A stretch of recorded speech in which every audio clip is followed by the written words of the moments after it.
Sziasztok! Ez itt a nagyító alatt Michael Jackson, és én Niki vagyok. Michael születésnapja alkalmából több meglepetéssel is kedveskedünk nektek. Például volt egy szülinapi nyereményjátékunk, és ha összejött a Facebook oldalukon 500 követő, hamarosan kisorsoljuk a nyerteseket is. A másik meglepi pedig ez az adás maga. Július végén ellátogattam Tóth Ferenchez, aki Michael Jackson rajongó és egyben Michaelt a leghitelesebben megfestő festőművész.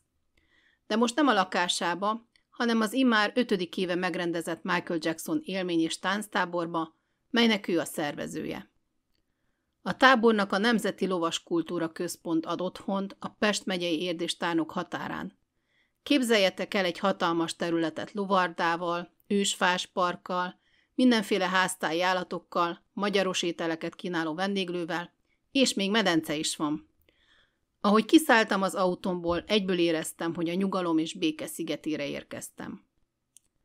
Kora délután lehetett, a nagyteremben már javában folyt a táncpróba, mert hogy anélkül, hogy le akarnám lőni a poént, az egyik cél itt a táborban egy MJ koreográfia elsajátítása, amelyben Sen, Magyarország első női Jackson táncosa segíti a táborlakókat. Feriet tőle megszokott kedvességgel és szeretettel fogadott. Hallani fogtok tőle a táborról, majd Sent is mikrofon végre kaptam, aki érdekes gondolatokat fogalmaz meg többek között arról, hogy vajon mi késztet valakit arra, hogy pont Michael Jackson táncoljon. Természetesen megszólaltatom a táborlakókat is. No, aztán kaptam vacsorát is, és meghallgathattam Gedeon Andrást, a Gedeon Reflex zenekarának akusztikus előadását.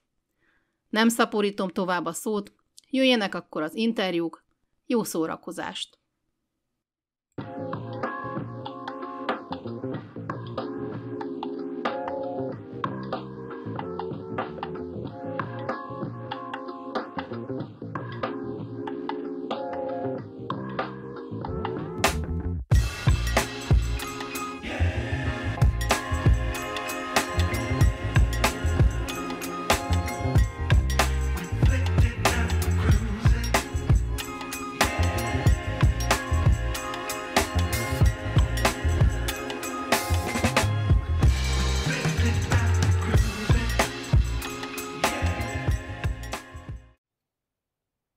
Itt vagyunk Tóth Ferenc festőművésszel Simon Pusztán, a Nemzeti Lovaskultúra Központban, ami a 2025-ös Michael Jackson tábornak a helyszíne.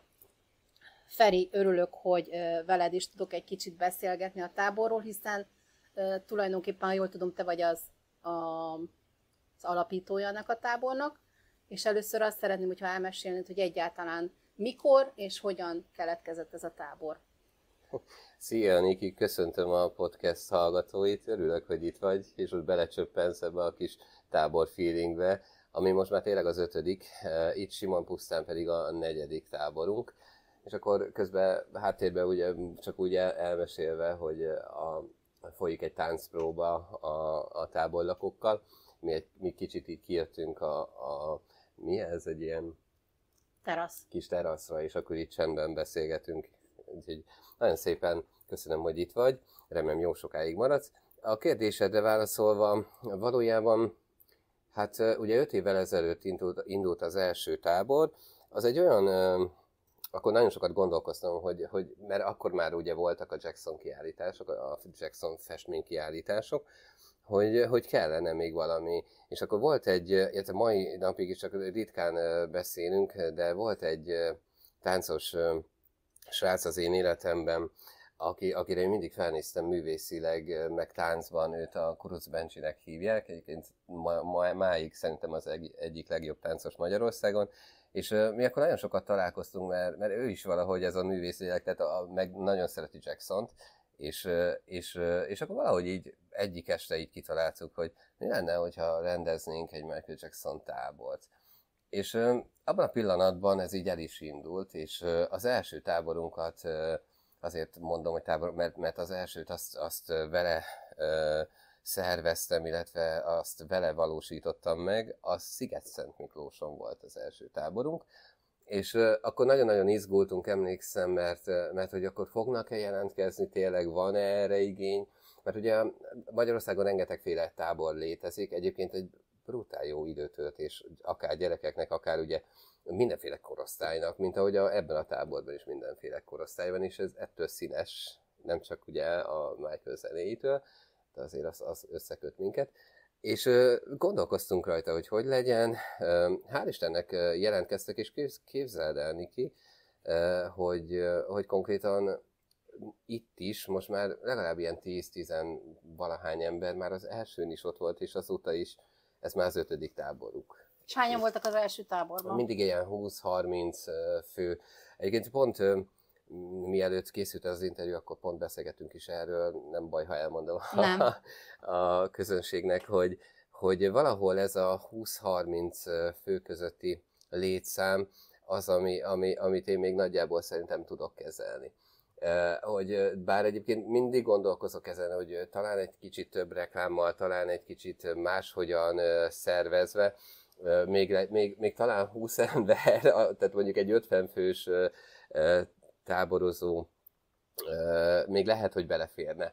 De akkor egy picit máshogy kellene gondolnom dolgokat, mert azért valljuk be, tehát azért mindenkihez igazodnunk kell, mindenkinek az igényeinek megfelelni kell, de egyetlen egy nagyon nagy szerencsénk van, és majd még vissza akarok térni az első táborhoz, mert a Bencsit innen is üdvözlöm, hogy az egy dolog, hogy mindenkihez alkalmazkodni kell, de Michael Jackson, ő annyira összeköt minket, hogy valójában én úgy érzem sokszor, mintha csak egy ilyen idézőjeles kellék lennék ebben a szerepben, és jó, hogy mindig hozzám jönnek mindennel, de valójában, ha nem lenne Michael Jackson, és ugye nem, akkor valószínűleg nem lenne tábor sem, és azok a fiatalok, illetve ugye ez a középkorosztály is, akik jelentkeznek minden évben a táborba, ők is ezt a feelinget élik át, tehát egy közösséget alkotnak, és azért szeretnek ebbe a táborba is évek óta járni, mert nem csak azért, mert engem is szeretnek emberileg, ebbe azért vagyok biztos, mert ezt minden egyes este a bulik folyamán elmondják, egy kicsit már sok is nekem, de jó érzés természetesen, de Jackson miatt van itt mindenki. És mint ahogy az én életemben ő a legnagyobb szerepe, vagy nem is ő a legnagyobb szerepe, hanem úgy fogalmazok, hogy talán ő teszi ki a legtöbbet az én életemből, valójában szerintem a többieknek is. És van egy olyan plusz, ami miatt egy közösségbe érezzük magunkat, és olyan, mintha ő is itt lenne. Értem. Milyen programok vannak a táborban? Tehát miről szól a tábor? Hát azon ki, hogy Jacksonról. Persze, igen, róla szól főképp, és ugye hozzáépül fel minden. Hát egy picit bonyolult, többet kell mondjak erről, mert a lényeg, hogy minden délelőtt és délután vannak táncórák, tehát ez egy tánc és élménytábor. És azért még a Bencsivel azért ragaszkodtunk pont ehhez, mert ugye ő táncos, tehát mindenképpen ugye ezeket a koreográfiákat, amit Jackson is ugye a videoklipekben, meg a koncerteken, azokat nagyjából megtanulják a táborlakók, de szó szerint ez nem igaz, mert ugye ugyanúgy nem lehet, meg nincs ennyi idő, de nagyon-nagyon ügyesek, és akik mondjuk évek óta járnak, azok meg mindig tanulnak újat is természetesen, azok már egyre jobban nyomják, és nagyon látványos. És akkor ugye délután vannak táncórák, aztán vannak mindenféle ügyességi játékok, esténként kvíz, azt is nagyon-nagyon szokták szeretni, mert a tudásukat fejlesztik ezzel, vagy gyakorolják. És koncertvetítések, videoklip verseny, vannak Jackson rajongó sztár vendégek, akik mindig meglátogatnak minket időközönként. Ma is lesz majd egy, és csütörtökön is lesz majd egy. Most csak azért nem mondom hirtelen a nevüket, mert majd szeretném, ha majd ezt a Niki úgy is látni fogja, és akkor majd ő mondaná. Illetve még majd talán holnap is lesz egy. Szóval nagyon jó, és ez hajnalig, tehát megvannak a koncertvetítések, illetve mindenféle programok, és utána hajnalig buli van. Tehát mi aludni nem nagyon szoktunk ebbe a táborba, de valójában én úgy érzem, az utolsó nap mindig van egy ilyen záró buli, és az utolsó nap én is egy picit így értékelem, és mindenki megmutatja a tudását, amit tanult egész héten. csoportosan vagy egyénileg, és annyira boldogok, amikor ezt előadják, és utána úgy vagyunk együtt, hogy minden éven valahogy mindig úgy döntök, hogy akkor jövőre is lesz tábor, mert jó érzés innen elmenni akkor. Ha már említetted, de nem akartad mondani a neveket, én mégis kíváncsi vagyok rá, hogy kik voltak itt vendégek a táborban. Hát az első táborban volt velünk a Király Linda, ugye ő is kötődik Jacksonhoz, ez szerintem nem is kell magyaráznom, hogy miért. Aztán volt a Horváth Tomi, a Zoltán Erika, ugye nekem a múzsám, ő egyébként minden táborban, valószínűleg ebbe is be fog ugrani egy picit. Aztán a mai nap Horváth Tomi, igen, csak nem akarok kihagyni, lehet, hogy kihagyok valakit, és azért nem akartam így hirtelen mondani, ma a Gedeon Andris jön hozzánk, aki a Gedeon Reflexnek az énekese, és az egyik legjobb barátom, és egy nagyon-nagyon tehetséges zenész, és róla egyébként órákat tudnék mesélni, de majd pont fogsz vele találkozni. Aztán jön a csütörtökön a Gajdos Attila, ugye régi Shy Guys, ő is egy nagyon nagy, annyira Jackson rajongó, hogy úgy is éli az életét, tehát teljesen, és őt is nagyon-nagyon szeretjük, úgyhogy ő csütörtökön látogat meg minket, és akkor ez mindig arról szól, mikor egy idézőjeles sztárvendég, ugye ma már ez a szó is, hogy sztárvendég, ez nem mindig úgy veszik az emberek, hogy ezt kimondjam, de valahol mégis azok, tehát ha belegondolok, például a celeb szó, azt én kifejezetten utálom.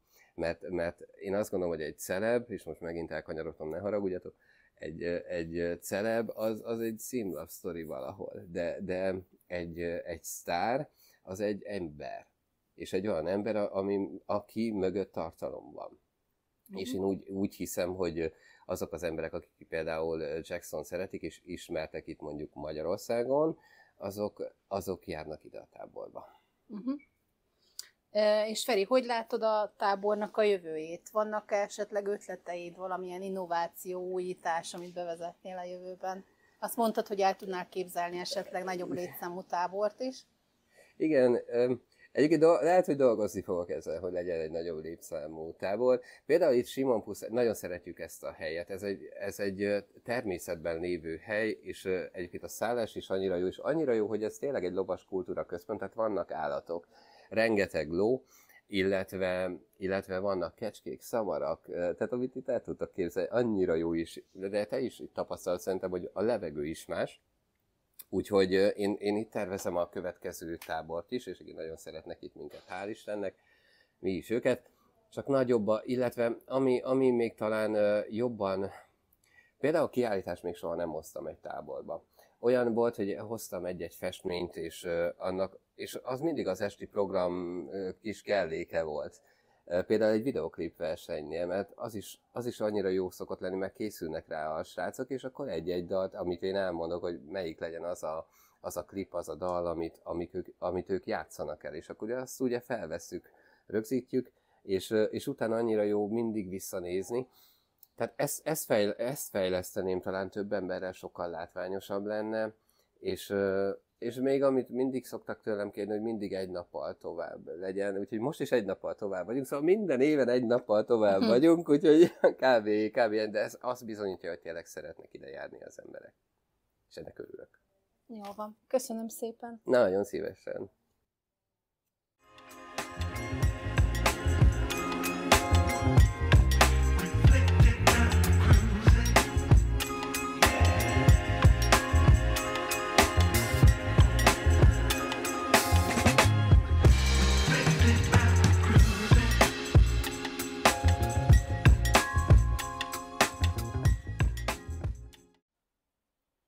Szia, Szen! Szia! Téged mindenki így ismer a rajongói közösségben, hogy a Szen.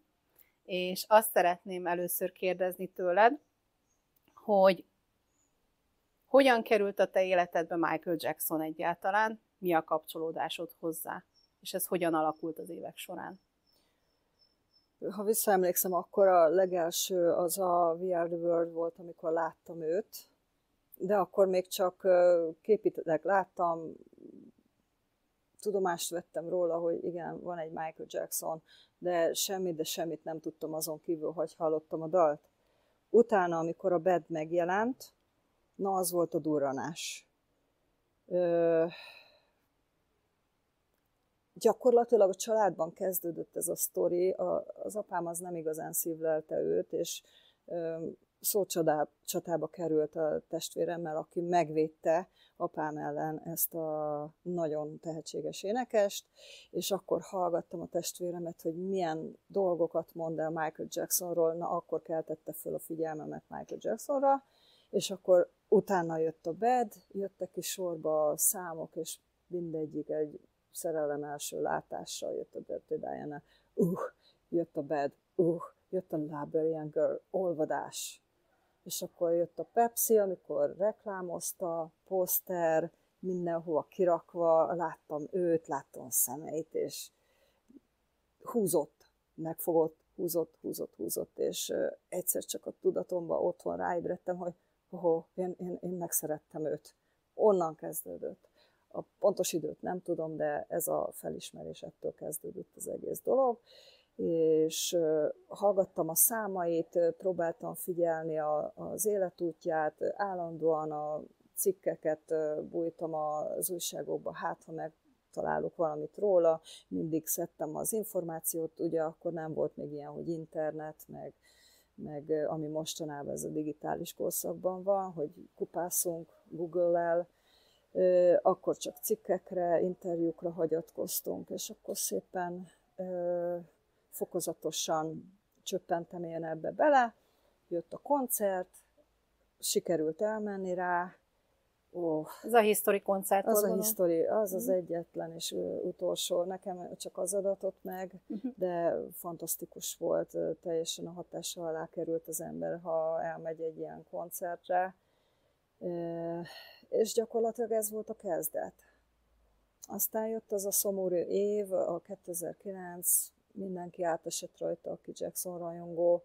Erről különösebben nem szeretünk beszélni, de gyakorlatilag Michaelnek a életéhez hozzátartozik a vég, amitől mi utána elkezdtük az ő örökségét ápolni, ki így, ki úgy, és én az ő művészetének a tánc részét ragadtam meg, és így tovább kezdtem vinni ezt a dolgot, és megtanulni az ő koreográfiáit, mert szerettem volna az ő tánclépéseibe lenni. Így kezdődött. Értem. Tehát tulajdonképpen több olyan emberrel beszéltem, akiket úgy szoktam felkonferálni, hogy egy kicsit többek, mint Michael Jackson rajongók. Ilyen ugye a Feri, aki Jackson képeket fest, nem is akármilyen módon, vagy akár Nagy Balázs, aki Európa legnagyobb Jackson relikvia gyűjtője, ugye ő szervezi a Michael Jackson kiállítást is, ami nagyobbnak ígérkezik, mint az első volt, második alkalommal immár. Akkor ezek szerint te, amit úgyse fogsz magadról kimondani, hiszen szerény vagy, ezek szerint te azért vagy egy picit több, mint Michael Jackson rajongó, mert nem csak, hogy táncolsz Jacksont nagyon régóta, hanem, ha jól tudom, nagyon sok tehetséges Jackson táncost ki is neveltél. Tudsz erről mesélni egy kicsit? Megpróbálom a szavamba önteni. A kezdet nem a tanítás volt. Nekem az első célom az volt, hogy én magamnak, saját magamnak, önző módon, csak saját magamnak akartam Michaelnek a lépéseit, de úgy adódott, hogy volt egy kezdeti csoport, itt most nagyon részletekben nem megyek bele meg az egész történelmet, mert ez a 16 év, ez nagyon sok minden történt, de én voltam az, aki elkezdtem tanítani a lányokat háttértáncra, Jackson táncra, együtt táncoltunk, aztán imitátorokkal is dolgoztam, a háttérben táncoltam, segítettem nekik, kikorrigáltam a mozdulatait, nagyon harapok arra, hogyha valaki tükörképes mozdulatokat tesz, hiszen Michael Jackson azért, ő is maximalista volt, ha az ő munkásságáját akarjuk képviselni, akkor elvárható, hogy maximalistaként mi is ugyanúgy csináljuk, ahogy ő csinálta, és nem megengedhető, hogy attól eltérjünk. Tehát tükörkép nem megengedhető. A tanítás az gyakorlatilag már itt elkezdődött, hogy a tánccsapatunk kialakult, és híre ment annak a csapatunkon keresztül, mert felléptünk itt-ott, hogy én tanítottam be a lányokat, és küldték hozzám azokat a lelkes embereket, akik szerettek volna Michael Jackson táncot tanulni, mert ebben az országban nincsen. Ahol én tanultam, Springerbotonnál kezdtem, de az a tánccsapat, tehát a táncórák voltak, fölbomlott, és én vittem tovább ezt a vonalat, hogy utána meg hozzám kerültek ezek az emberek, akik szerettek volna tanulni. Aztán csináltuk a flashmobokat is, ott is tanítottam rengeteg bátor vállalkozót, hogy összehozzunk flashmobokat, szervezés az más keze alatt volt, és megcsináltuk, meg tudtam őket tanítani, nagyon szép tribute flashmobokat összehoztunk, majd egyesével aztán jöttek hozzám a bátrabbak, hogy igen, komolyabban akarják ezt vinni. Az egyik tehetséges növendékem az a Henny volt, nem tudom, hogy Feri beszélte őróla. Dér Hennyről van szó, igen. Őrá büszke vagyok, mert ő elérte azt, amit én magam is elértem a magam szintjén. Bár a kezdetek kicsit döcögősek voltak, mert ugye mindenki elbátortalanodik attól, hogy a Michael Jackson tánc az mennyire nehéz, és föladják. Én is föladtam, volt, hogy föladtam, de Michael nem engedte, visszajöttem, megpróbáltam, csináltam, addig, amíg nem ment, és ment. Az ilyen próbák, azok nagyon véresen, kemény, komolyak, és a Henny ezt megértette. És onnantól kezdve, hogy ezt így megértette, komolyan gondolta, csinálta, és sikerült neki. A zéróról kezdtünk, ő is, én is, mint tanítványom, és elért egy olyan kategóriát, ahol már nincs szükség az instrukciómra, mert egy olyan magasabb szintre emeltem őt, ahol már belepillanthatott abba, hogy kell Michael Jackson táncot tanulni, és rájött ő maga is erre. Tehát ő nagyon szépen megcsinálta ezeket a dolgokat, ívelt föl az ő táncos karrierje is, és utána jöttek még hozzám itt a srácok, akik itt vannak a táborban, azok közül páran, és őket oktatom privát órákban. Nagyon ügyesek, gyorsan tudnak tanulni, ők is megszenvednek vele, és nem adják föl. Vajon mi lehet az oka annak, hogy olyan emberek, itt mondtad a srácokat például, és innen jutott eszembe ez a kérdés, akik úgy alapvetően, mit tudom én, nem mennének el hip-hop táncórára, vagy akármilyen kortárs táncórára, hogy Jacksont viszont szeretnének táncolni. Mi lehet ennek az oka? Az elsődleges ok az, hogy mi nagyon-nagyon-nagyon szeretjük Michael Jacksont. Ez nagyon-nagyon fontos. És jó, hogy ezt megkérdezted, mert az én teóriám szerint igazából Michael Jackson csak azt tud táncolni, aki szereti Michael Jacksont, aki rajongó, mert mi értjük meg őt, az, hogy mi áll a táncoknak a hátterében, milyen személyiség, milyen ember és milyen művészet. És aki nem rajongó, mert láttam ilyeneket is, hogy hip-hop táncosok táncoltak, próbáltak, sőt, most így az emlékemben föl is merült, hogy próbáltam tanítani, de nem jött össze, nincs meg náluk az az érzés. És ők csak eltáncolnak egy koreográfiát, de nem közvetítik a lelki és a színészi oldalát a dolognak. Ez nagyon összetett dolog. Itt nem eltáncolni kell valamit, hanem elő kell adni. És ezt csak egy Jackson rajongó tudja megérteni. Érdekes, hogy látok olyan imitátorokat is, és nem kell semmit kommentálnod, meg reagálnod erre, aki hát Jackson imitátor, de valahogy mégse érzem, hogy keresztül jön a Michael Jackson táncmozdulatain keresztül. Nagyon jó a technikája az illetőnek, én sem fogom megnevezni, de elég gépies, valljuk be. Igen, vannak ilyenek, nem egy, nem kettő, de én is szoktam nézni Facebookon, néha földob ilyen videókat, belenézek nyilván, nagyon-nagyon-nagyon erős kritikus szemmel nézem ezeket, és bizony felsziszenek az ilyenekre, hogy nem olyan, valami hiányzik, és nem tudok rájönni, hogy náluk mi az, amitől nem tudnak megnyílni. Valahogy nem olyan szívvel, lélekkel. A Henny, a tanítványom, az kiáll a színpadra, és ott látszik, hogy szereti Michael Jacksont, és ezt akarja az embereknek átadni. De nem értem azokat az imitátorokat, akik ezt nem képesek erre, csak arra a gépies, vagy kicsit utánzás. Erőszakosabb, nem is utánzás, hanem erőltetett gépies, begyakorolt mozdulatok, hogy nincs benne az a gördülékenység. Kéknek, vagy nem tudom. Ha Enit nézed például, akkor azt képzeled, hogy hú, hát olyan könnyeden csinálja azt, hogy ezt te is meg tudnád csinálni. Közben azért marára nem olyan egyszerű a dolog. Nem. De jó.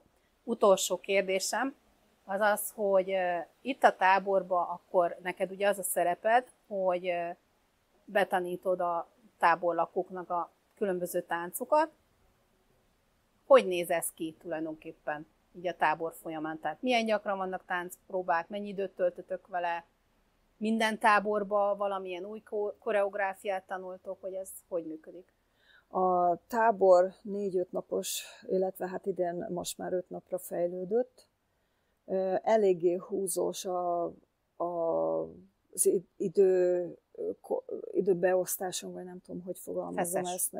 Az, hogy vannak más programok, és nem csak tánc van, hiszen ez egy Michael Jackson tánc és élménytábor, amit a Ferinek köszönhetünk, mert az ő ötlete volt, hogy összehozza a Jackson rajongókat, és akkor a Michael Jacksonnak a művészetét így összevegyíti.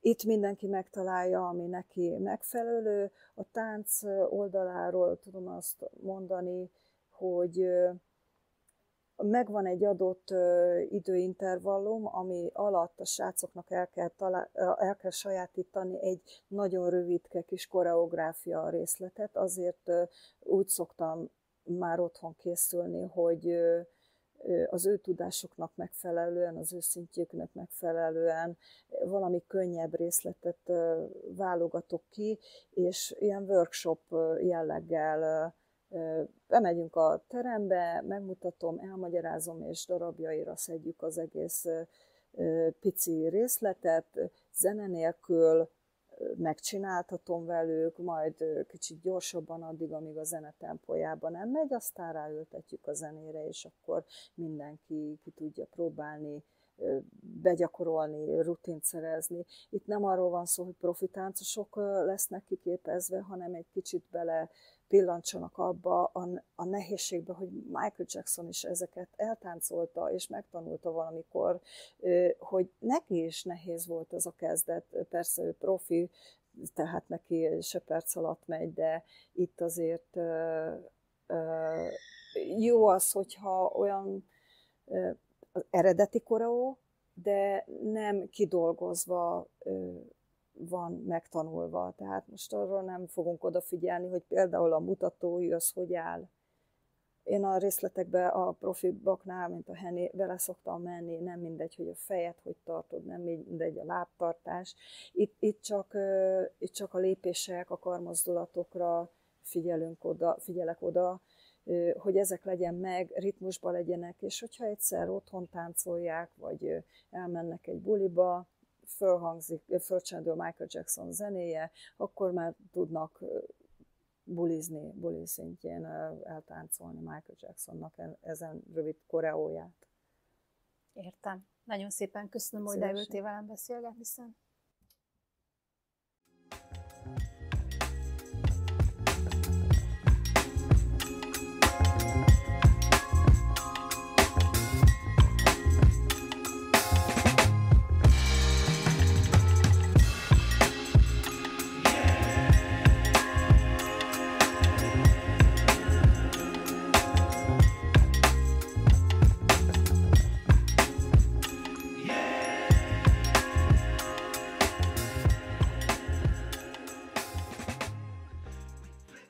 Itt ül velem szembe a Michael Jackson tábor 20 résztvevője közül 10 táborlakó, és azt kértem tőlük, hogy 1-1,5 percben maximum meséljék el nekem, illetve nektek, kedves hallgatók, hogy mióta járnak ebbe a táborba, miért szeretnek ide járni, mit ad számukra az a tábor. Az én nevem Ádám, és én úgy gondolom, ez a Jackson tábor egy csodálatos dolog, hogy létezik. Itt a magyar rajongó közössége igazából az ország bármelyik pontjáról ide össze tud gyűlni. Olyan emberek is, akik esetleg eddig rajongók voltak, de nem voltak közösségnek a részei, csak így egymagukba rajongóskodtak otthon vagy vidéken. Itt tudnak találkozni más hasonló látásmódú, jó hangulatú emberekkel, akikkel jókat tud táncolni, beszélgetni és jól érezni magát egy pár napig. Sziasztok, Steffi vagyok. Én most vagyok először itt a táborban, de biztosan nem utoljára. Nagyon-nagyon jól érzem magam, szuperek az emberek, nagyon jó a társaság, a táncoktatás is szuper, a kaja is szuper, meg minden szuper. Sziasztok, Kriszti vagyok. Én legfőképpen a kislányom miatt vagyok itt. Ő lett először Michael Jackson rajongó, és amikor felfedezte Michael Jacksont, akkor ő volt az a indítató bennem, hogy kerítsek neki egy tánctanárt, mert azt mondta, hogy ő csak Michael Jacksont akar táncolni, és neki ő a mindene, és akkor fedeztem fel Szent, akkor találtunk egymásra, és akkor, amikor sikerült vele felvenni a kapcsolatot, azóta is hozzájár a kislányom táncolni, és ez már így a második táborunk, és minden évben ezt várjuk. Tehát mi sírva megyünk haza, nem azért, mert olyan rossz volt, hanem mert annyira fájdalmas innen hazamenni, és már mindig csak azt várjuk, hogy 1 év múlva újra itt lehessünk. Úgyhogy köszönjük szépen, hogy itt lehetünk, egy óriási élmény nekünk. Én Tomi vagyok, nekem ez a 4. táborom, úgyhogy elmondhatom, hogy gyakorlatilag már többet magammal hazajárunk ide, és mindig fantasztikusan meg tudjuk élni a Jackson iránti rajongásunkat, illetve akik pedig új szereplők, azok is a táboros családunk tagjaivá válnak. Úgyhogy várunk mindenkit szeretettel, aki érdeklődik Jackson iránt, és itt mindent megtalálhat, ami érdekli, legyen az tánc, legyen az rajz, művészet, fantasztikus emberek. Sziasztok, én is Tomi vagyok, én 3. alkalommal vagyok itt a táborban. Baromi jó a hangulat, baromi jó a társaság, baromi jó igazából az egész szervezés, minden. Igazából negatívat nem is tudnék mondani. Nagyon szeretem a tábort, nagyon jó minden. Sziasztok, Boti vagyok, és kb. Én is ugyanazt mondhatom, mert imádok ide járni, ez a 4. táborom, és imádok táncolni is. Én se tudok semmi negatívat mondani, mert én is már csak hazajárok ide. Sziasztok, én Jocika vagyok, én új vagyok, ez az első táborom. Nekem se semmi kifogásom az táboron, nagyon szuper, a társaság is nagyon szuper, nagyon kedves emberek vannak itt, és új táncokat is tudok tanulni, és lényegében ennyi. Sziasztok, én Zalán vagyok, ez nekem már a 3. táborom, és a legfőbb ok, amiért minden évben visszajövök, az a sokrétű program, amit ez a tábor kínálni tud, és a fantasztikus emberek, akik nap mint nap körülvesznek minket, és tényleg, aki szereti Michaelt, és szeretne egy jó közösségbe részt venni, akár 5 napon át, annak teljes mértékben tudom ajánlani ezt a tábort. Ez az egyik legjobb lehetőség erre. Sziasztok, én Benjamin vagyok, nekem ez már idén a 4. táborom, és nagyon élvezem az összes tábort, nagyon sok jó program van, az emberek nagyon kedvesek, nagyon szuperek, mindenki, a táncórák lenyűgözőek, és az összes program lényegében nagyon jó. Én Niki vagyok, ez már a 5. Michael Jackson táborom, szóval eddig mindegyikben részt vettem. Számomra ez a tábor az összetartozást, a közösség, a közösség fogalmának a legtágabb kimerítése, hiszen ahányan vagyunk, annyifélék, de ez itt a táborban mindenképpen jó értelemben fogható fel. Szeretem, hogy olyan emberek vesznek körül engem, akikkel egy cél vezérel, Michael szellemében, és Michael szellemét minden résztvevő átérzi, és hiába sokrétűek vagyunk, ez az egy, ami összetart minket, és így tudunk egymásból építkezni, beszélgetni, hiszen tudunk Michaelről is beszélgetni, és a saját, hát a saját egyéniségünkben és egyéniségünkről tudunk tapasztalatokat megosztani, és ez számomra nagyon felemelő és színes dolog. Én Klaudia vagyok, hát nekem is ez már az 5. táborom, tehát én az első tábor óta itt vagyok, és ugye én az egész társaságot, az egész fanklubot én ezzel a táborral ismertem meg, és nekem tetszik az, hogy itt olyan emberek vesznek körül, akiket tényleg már nem csak a barátaimnak, hanem a családomnak tekintek, és bármikor így mellettem állnak, meg kiállnak értem, bármi van. És hát igazából tényleg az, amit a Niki mondott, hogy ez az összetartozás. Tényleg, hogy itt, amit az előbb is mondtam, hogy egy nagy család vagyunk itt. Itt senkit sem hagyunk hátra konkrétan, és... Köszönöm szépen!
Hát, itt a vége, fuss el vele.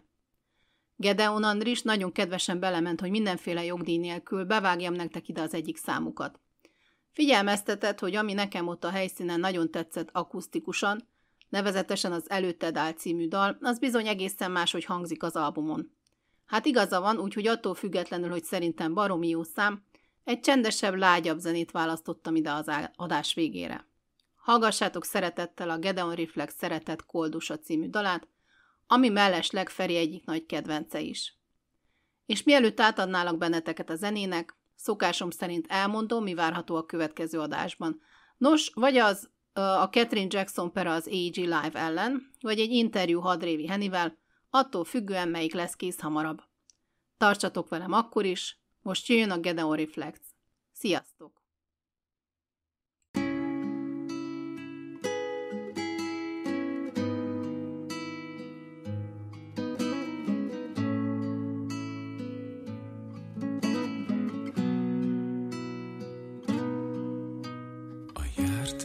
Ülve száját nem nyitotta szóra, a járókelők így hát azt hitték, hogy néma. Ült csendben egyre, nem volt előtte tábla, bánatát a szíve betűkké sosem formálta, de pillantása mindent elmesélt. Pillantás mégsem válaszolt. Pénzt ő még sohasem kért. A szeretet koldusa volt. Kicsit pihenj meg, és hajolj közel, mint fény felé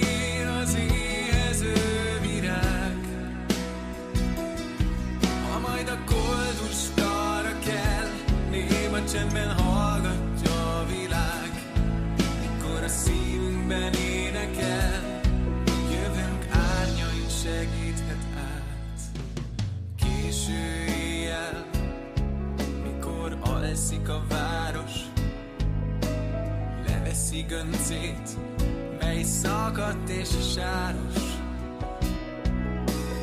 Alatta hófehér, égi ruhát visel, hogyha benned él, néha enged közel. Pillantása mindent elmesélt, pillantás mégsem válaszolt. Pénz, ő még sohasem kért. Szeretet koldusa volt.